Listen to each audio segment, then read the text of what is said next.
Hi friends, मेरा नाम है भूषण और पिछली वीडियो में हमने देखा था प्रीपोजिशन। कॉम्पिटिटिव एग्जाम के दृष्टिकोण से बहुत ज़्यादा इंपॉर्टेंट जो प्रीपोजिशन है वो पिछले वाली वीडियो में हम लोगों ने देखे हैं। अब कुछ बचे हुए जो प्रीपोजिशन है वो हम लोग देखेंगे। तो पहला वाला है टू। टू मतलब को। तो इस वीडियो में मैं आपको बताता हूँ कि प्रीपोजिशन किसे कहते हैं। तो ऐसा कोई भी वर्ड जो मतलब ऐसा कोई भी शब्द जो दो नामों, दो सर्वनामों या फिर एक नाम या एक सर्वनाम इनके बीच का रिलेशन दिखाता है। मतलब ऐसा कोई भी वर्ड जो दो नाम मतलब दो नाउन, दो प्रोनाउन या फिर एक नाउन और एक प्रोनाउन के बीच का रिलेशन दिखाता है उसे कहा जाता है प्रीपोजिशन। फॉर एग्जाम्पल, मैं पेड़ पर बैठा हूँ। तो मैं क्या है, एक प्रोनाउन है आई, और पेड़ क्या है, ट्री, एक नाउन है। तो मुझ में और पेड़ में क्या रिलेशन है, ये कौन सा शब्द दिखा रहा है, तो पर मतलब पेड़ पर मतलब के ऊपर।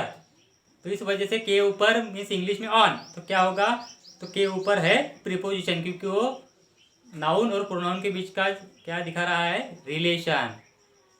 समझ में आ रहा है। हाँ, तो ये है टू। टू मतलब को।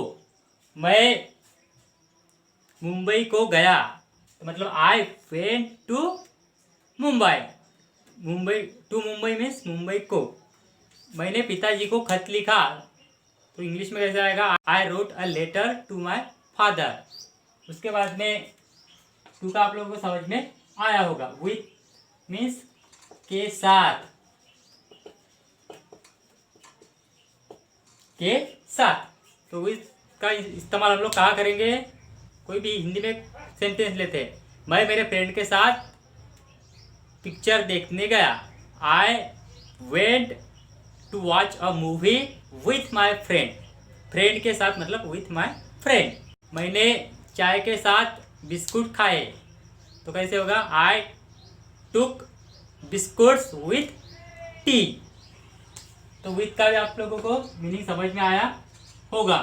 टूवर्ड्स मतलब की तरफ, टूवर्ड्स मतलब की तरफ। मतलब सचिन ने सहवाग की तरफ बॉल फेंका, मतलब Sachin through a ball towards Sehwag, मतलब टूवर्ड्स सहवाग मतलब सहवाग की तरफ। या फिर मैंने उसकी तरफ देखा, तो उसका कैसे आएगा, आई सॉ टूवर्ड हर। और टूवर्ड का एग्जांपल और लेंगे, मतलब पिताजी ने मेरे तरफ गुस्से से देखा, तो father saw angrily towards me. समझ में आ रहा है। टूवर्ड्स मतलब के तरफ या फिर की तरफ।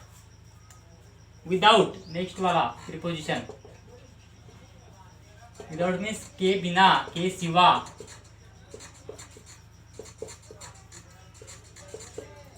के बिना, के सिवा। फॉर एग्जाम्पल देखेंगे, हम पानी के बगैर नहीं जी सकते। तो we can't live without water. Without मतलब के बिना, वाटर मतलब पानी। तो we can't live without water means हम पानी के बिन नहीं जी सकते। मैं पढ़ाई के बिन नहीं रह सकता, मतलब I can't stay without study. समझ में आ रहा है। नेक्स्ट वन एग्जांपल लेंगे हम इसका, विदाउट का। मैं पढ़ाई किए बिना एग्जाम में अच्छे मार्क्स हासिल नहीं कर सकता। I can't acquire good marks without study. Without means के बिना और स्टडी मीन्स पढ़ाई। तो मैं पढ़ाई किए बिना एग्जाम में अच्छे मार्क्स हासिल नहीं कर सकता। तो विदाउट का भी आपको मीनिंग समझ में आ रहा होगा। फ्रॉम। फ्रॉम मतलब से, मतलब अंतर दिखाने के लिए, मतलब दूरी दिखाने के लिए फ्रॉम का इस्तेमाल जनरली किया जाता है। मतलब नागपुर से मुंबई का जो अंतर है वो कितना है, 500 किलोमीटर है। Distance of Mumbai is 500 kilometres from Nagpur. The distance of Mumbai is 500 kilometres from Nagpur. From Nagpur मतलब नागपुर से। मैंने दुकान से टीवी लाया, मतलब I brought a TV from shop. From means से और शॉप मतलब दुकान। तो फ्रॉम शॉप मतलब दुकान से। I brought a TV from the shop. Next for. For मतलब के लिए। फॉर मीन्स के लिए। मेरे भाई ने मेरे लिए कार खरीदी।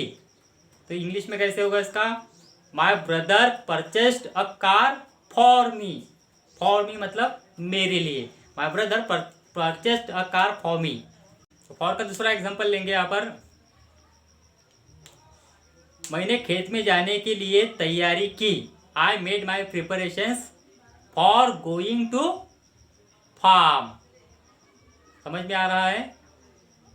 खेत में जाने के लिए मतलब खेत में जाना मतलब गोइंग टू फार्म, और के लिए मतलब for going to farm. I made my preparations for going to farm. मैंने खेत में जाने के लिए तैयारी की। तो ये फॉर का एग्जांपल भी एकदम इजी हम लोगों ने लिया है। अबाउट मीन्स के बारे में। अबाउट मीन्स के बारे में। तो हिंदी में ऐसा कोई भी सेंटेंस हम लोग ले सकते हैं। मुझे तुम्हारे बारे में जानकारी दो। तो give me information about you. About you मतलब तुम्हारे बारे में। मुझे सीता के बारे में जानकारी दो। Please give me information about Sita. मुझे तुम्हारे भाई के बारे में जानने की उत्सुकता है, मतलब I am so eager to know more about your brother. About your brother मतलब तुम्हारे भाई के बारे में। अबाउट मीन्स के बारे में। उसके बाद है असाइड। असाइड असाइड मतलब के बाजू में। तो मेरे घर के बाजू में क्या है? समझो मंदिर है। तो मैं उनका मेरे घर के बाजू में मंदिर है। तो इंग्लिश में कैसे आएगा? The temple is aside my home. दूसरा वाला सेंटेंस मतलब नदी, मेरा खेत नदी के बाजू में है। तो my farm is aside the river. तो असाइड का भी एकदम इजी है। उसके बाद में फार या फिर अवे। फार मीन्स बहुत मतलब दूर, अवे मीन्स भी दूर। फार या फिर अवे मतलब से दूर। मेरा खेत मेरे घर से दूर है। तो my farm is away from my home. तो फ्रेंड्स बिसाइड, असाइड और बिसाइड सेम है। बिसाइड मीन भी के बाजू में, मतलब my home is beside mosque. मस्जिद के बाजू में मेरा घर है। फ्रेंड्स बिसाइड मतलब के साथ साथ। के साथ साथ मतलब कैसे इस्तेमाल कैसे करना है कि मतलब मैं मतलब कोई दो काम होते हैं तो मैं ये काम भी करता हूँ और वो भी काम करता हूँ, मतलब दोनों में से दोनों काम करता हूँ, ऐसा दिखाने के लिए बिसाइड्स का इस्तेमाल करते हैं। मतलब मैं क्रिकेट के साथ साथ हॉकी भी खेलता हूँ। I play hockey besides cricket. मैं चाय के साथ साथ कॉफी भी लेता हूँ। तो कैसे आएगा? I take coffee besides tea. मतलब मैं चाय भी मुझे चलती है और कॉफी भी चलती है, मैं दोनों भी लेता हूँ। मतलब के साथ साथ ये इसके साथ साथ वो भी करता हूँ, ऐसा दिखाना है तब हम लोग इस्तेमाल करेंगे बिसाइड्स। उसके बाद में ऐट। तो फ्रेंड्स ऐट का भी इस्तेमाल किया जाता है छोटी जगहों के लिए। को या फिर में, इसको हिंदी में हम लोग कहेंगे। मैं वडनेर में रहता हूँ। मेरा वडनेर में मतलब वडनेर नाम का मेरा एक छोटा सा गांव है महाराष्ट्र में, तो वहाँ पर मैं रहता हूँ। तो आई लिव एट वडनेर। दोस्तों यहाँ पर मैं थोड़ा आपको एक नोट बताना चाहूँगा। छोटे गांव रहे तो हम लोग एट इस्तेमाल करते हैं, लेकिन बड़े शहर रहे तो हम लोग इन इस्तेमाल करते हैं। जो लोग मुंबई में रहते होंगे वो क्या बोलते होंगे फिर? आई लिव एट मुंबई नहीं बोलेंगे वो, आई लिव इन मुंबई, क्योंकि वो Mumbai is a metro city. तो मुझे अगर ऐसा बोलना है कि मैं बुल्ढाना के वडनेर में रहता हूँ, तो बुल्ढाना हमारा डिस्ट्रिक्ट है तो बड़ा है, तो मैं क्या बोलूँगा? आई लिव एट वडनेर इन बुल्ढाना। तो मेरा गांव छोटा है तो इस वजह से मैंने क्या प्रिपोजिशन इस्तेमाल किया? एट वडनेर। और बुल्ढाना हमारा डिस्ट्रिक्ट है हमारा, इस वजह से मैंने क्या इस्तेमाल किया? बड़ा शहर होने की वजह से इन बुल्ढाना। मैंने सेंटेंस को कैसे बोला? आई लिव एट वडनेर इन बुल्ढाना। अगर मैं कल्याण में रहता हूँ समझो मुंबई में, तो मैं क्या बोलूँगा? आई लिव एट कल्याण इन मुंबई। मतलब मुंबई बड़ा है इस वजह से इन, और कल्याण मुंबई में जो पूरी मुंबई है, एंटायर मुंबई जो है उसमें से एक छोटा सा एक शहर है, तो एट कल्याण के लिए इस्तेमाल किया। बराबर है? तो आई लिव एट कल्याण इन मुंबई। तो आपको एट का इस्तेमाल समझ में आया होगा। उसके बाद में दोस्तों टिल और अनटिल का मतलब क्या है? टिल या अनटिल दोनों का मतलब है तक। मतलब मैं दोपहर तक घर पहुंच जाऊंगा। I will reach home till afternoon. मैं 4 बजे तक पढ़ाई पूरी करूंगा। I will complete my study till 4 o'clock तक। बराबर है? मेरे पापा 2 महीने तक घर वापस नहीं आएंगे। So my father will not return till 2 months, 2 महीने तक। तो टिल मतलब तक। उसके बाद में बाय, तो बाय का बाय मतलब क्या, के द्वारा, के जरिए, के जरिए, के द्वारा। तो फॉर एग्जांपल ऑस्ट्रेलिया ने इंडिया को 5 विकेट से हराया, तो Australia beat India by 5 wicket. या फिर हम लोग से भी लिखेंगे, से मतलब से का इस्तेमाल करना है तो भी बाय का इस्तेमाल हम लोग कर सकते हैं। 5 विकेट से हरा मतलब बाय 5 विकेट्स, मतलब इंडिया ने ऑस्ट्रेलिया को 5 विकेट से हराया, ऐसा बोलना है तो India beat Australia by 5 wickets. उसके बाद में हम लोग को अगर देखना है कि बाय का इस्तेमाल कैसे करना है, के जरिए ऐसा अगर करना है तो हम लोग एक सेंटेंस में बोलता हूँ, शिकारी द्वारा मारा गया, तो the tiger was killed by the hunter, बराबर, मतलब के द्वारा। मैं ट्रेन द्वारा नागपुर गया, I went to Nagpur by train. उसके बाद में के द्वारा, के जरिए आप लोगों को समझ में आया बाय का इस्तेमाल कैसे करना है। उसके बाद में सिंस, तो फ्रेंड्स सिंस मतलब से, बराबर है। लेकिन पर्टिकुलर अगर कुछ टाइम दिया है, मतलब 1 PM मंडे, कुछ डायरेक्टली डे दिया है, एग्जैक्ट टाइम दिया होगा, एग्जैक्ट डेट दी होगी, एग्जैक्ट डे दिया होगा, एग्जैक्ट डेट मतलब 12 दिसंबर, एग्जैक्ट ईयर दिया होगा मतलब 2005। तो एग्जैक्ट अगर कोई भी पीरियड हम लोगों को समझ में आ रहा है, exact date, exact day, exact year, exact time, ऐसा कुछ रहा, तब हम लोग सिंस का इस्तेमाल करेंगे, से, बराबर है। मतलब मैं 2005 से वडनेर में रहते आ रहा हूँ, तो I have been living in Wadner since 2005। तो हम लोग अगर पीछे गए तो 2005 कितने साल हो गए, 15 साल, बराबर है।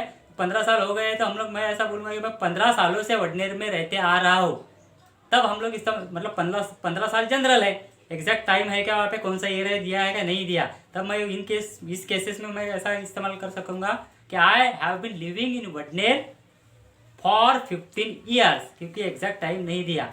लेकिन वही 2005 दिया है तो मैंने कैसा इस्तेमाल किया, I have been living in Wadner since 2005, मतलब मैं 4 बजे से तुम्हारी राह देख रहा हूँ, तो I am waiting for you, या फिर I have been waiting for you since 4 o'clock, तो जो एग्जैक्ट टाइम दिया है।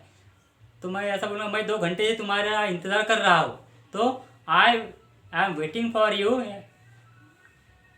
फॉर 2 hours, क्योंकि वहाँ पर 2 घंटे से मतलब एग्जैक्ट टाइमिंग नहीं दिया है, बराबर है। मैं 15 दिनों से तुम्हारा इंतज़ार कर रहा हूँ, तो I have been waiting for you for 15 days, लेकिन 15 दिन पहले जो डेट थी, मतलब मैं 15 नवंबर से तुम्हारा इंतज़ार कर रहा हूँ, ऐसा एग्जैक्ट अगर डे दिया हुआ है, डेट दी हुई है, तो मैं क्या बोलूँगा, I have been waiting for you since 15th November। तो सिंस का इस्तेमाल कैसे करना है हम लोग टेंसेस में, इसको अच्छे से और अच्छे तरीके से समझेंगे प्रेजेंट परफेक्ट कंटिन्यूअस टेंस में। उसके बाद में दोस्तों थ्रू मतलब कि के द्वारा, मतलब मुझे पोस्ट के द्वारा खत मिला, I got the letter through the post. मैं विमान के द्वारा अमेरिका गया, I went to America through the aeroplane. और दूसरा थ्रू का एक ऐसा इस्तेमाल भी हम लोग कर सकते हैं, थ्रू मतलब के आर पार, दूसरा इस्तेमाल थ्रू मतलब के आर पार, मतलब मैं खिड़की के आर पार देख सकता हूँ, तो I can watch through the window, या फिर I can see through the window, मतलब से आर पार भी अगर हम लोग को इस्तेमाल करना है तो थ्रू का इस्तेमाल हम लोग कर सकते हैं, बराबर है। या फिर I can see through the glass, मतलब मैं कांच के आर पार देख सकता हूँ। उसके बाद में दोस्तों बिहाइंड मतलब के पीछे, तो मेरे पीछे क्या है, मेरे पीछे एक व्हाइट बोर्ड है, तो मैं इंग्लिश में बोलना है मुझे, मेरे पीछे व्हाइट बोर्ड है, तो मैं कैसे बोलूँगा, the white board is behind me. और मेरे पीछे क्या है, दीवार है, तो मैं क्या बोलूँगा, the wall is behind me. अगर मुझे ऐसा बोलना है कि सलमान खान के पीछे ऐश्वर्या राय है खड़ी, बराबर है, वैसे पीछे नहीं, तो मैं क्या बोलूँगा, ऐश्वर्या इज बिहाइंड सलमान खान, बराबर है। समझ में आ रहा है, आशा करते कि आ रहा होगा। उसके बाद में इन फ्रंट ऑफ, बिहाइंड के अपोजिट क्या है? इन फ्रंट ऑफ, मतलब के सामने। तो मेरे सामने क्या है? अभी आप लोग है, मतलब वैसे टेक्निकली देखा जाए तो मेरे सामने भी मोबाइल का कैमरा है, मैं कैमरे में देख रहा हूँ। मैं क्या बोलूँगा? मतलब मेरे सामने मोबाइल है, तो the mobile is in front of मी। मेरे सामने और क्या है? एक घर है और वो गाने बजा रहा है जोर जोर से, ताकि मैं अपना वीडियो शूट नहीं कर सकूं। आपको शायद गानों का आवाज़ भी आ रहा होगा। तो मैं क्या बोलूँगा? मेरे सामने कुछ बदतमीज लोग हैं, तो मैं क्या बोल सकता हूँ? Some arrogant people are in front of me. समझ में आ रहा है इन फ्रंट ऑफ का आपको मीनिंग? उसके बाद में दोस्तों देखेंगे नियर। नियर मतलब के पास, मतलब नदी के पास मेरा खेत है, तो my farm is near the river. मेरे स्कूल के पास क्या है? टॉकीज है, थिएटर है। तो इंग्लिश में कैसे आएगा? The theatre is near my school, मेरे स्कूल के पास। तो नियर मीन्स के पास। अराउंड, ये भी मुझे याद आ रहा है, वैसे उसमें लिख रहा हूँ। अपोजिट, अपोजिट मीन्स क्या? अपोजिट मीन्स के ठीक सामने, मतलब एक के ठीक सामने दूसरा, बराबर है। The shop is opposite to post office, मतलब पोस्ट ऑफिस के ठीक सामने कोई पर्टिकुलर जो दुकान है वो है। समझ में आ रहा है? हाँ। दूसरी बात, दूसरा एग्जांपल लेंगे अपोजिट का। तो मेरे ठीक सामने क्या है? मोबाइल। तो मैं ऐसे भी बोल सकता हूँ ये कि the mobile is opposite to me, मतलब मेरे ठीक सामने मोबाइल है, मतलब आप लोग मेरे ठीक सामने हैं, बराबर है। जब आप ये वीडियो देखेंगे तो the mobile is opposite to me. उसके बाद में देखेंगे अराउंड। अराउंड मीन्स के आसपास। अराउंड मीन्स क्या? के आसपास, मतलब बच्चे टीचर के आसपास जमा हो गए, तो कैसे आएगा? Boys gathered around the teacher. Around the teacher मतलब टीचर के आसपास। तो हमारे आसपास अच्छा वातावरण है, ऐसा बोलना है। तो the good atmosphere is around us. Around means के आसपास। उसके बाद में दोस्तों हमारा यहाँ पर प्रीपोजिशन का जो टॉपिक है, बहुत सारे प्रीपोजिशन जब मुझे अब ध्यान में आएंगे तब मैं आपसे वो शेयर ज़रूर करूँगा हमारे नेक्स्ट वाले वीडियोज़ में भी। तो दोस्तों मेरा पहला वाला टॉपिक जो पार्ट है प्रीपोजिशन का, वो बहुत ज़्यादा इंपॉर्टेंट है। मतलब उसमें कॉम्पिटिटिव एग्जाम के दृष्टिकोण से, मतलब कैसे इस्तेमाल हम लोगों को करना है प्रीपोजिशन का, उसके बारे में बहुत ही ज़्यादा यूजफुल इन्फॉर्मेशन प्रोवाइड की गई है। अगर आपने अभी तक वो वीडियो नहीं देखा तो आपको बहुत ज़्यादा उससे फ़ायदा होगा, ये मेरी गारंटी है। आप अभी जाइए और वो प्लेलिस्ट में जाकर प्रीपोजिशन का पार्ट 1 वाला वीडियो ज़रूर देखिए। और दोस्तों एक और बात, अगर आपको मेरा पढ़ाने का तरीका अच्छा लगता है, अगर आपको लगता है कि मेरे इन वीडियो से आपको कुछ थोड़ा सा भी फ़ायदा हो रहा है आपके इंग्लिश के इम्प्रूवमेंट होने में, तो please subscribe my channel and press the bell icon. Bell icon को इसलिए आपको दबाना ज़रूरी है क्योंकि जब भी मैं कोई नया वीडियो डालूंगा, आपने बेल आइकन पे ऑल आपको अगर दबाया होगा बेल आइकन को, तब आपको नोटिफिकेशन यूट्यूब भेजेगा आपके मोबाइल पर कि इस बंदे ने नया वीडियो डाला है, आप देख सकते हैं। इस वजह से आपका भी उससे फ़ायदा होगा। तो सब्सक्राइब भी कीजिएगा, बेल आइकन को भी दबाइएगा, और लाइक और शेयर तो आप ज़रूर करोगे क्योंकि आपको अगर पसंद आया होगा तो आप ज़रूर करोगे, वो तो बोलने की बात ही नहीं है। तो friends, see you in the next video. Please take care and bye for today. Thank you.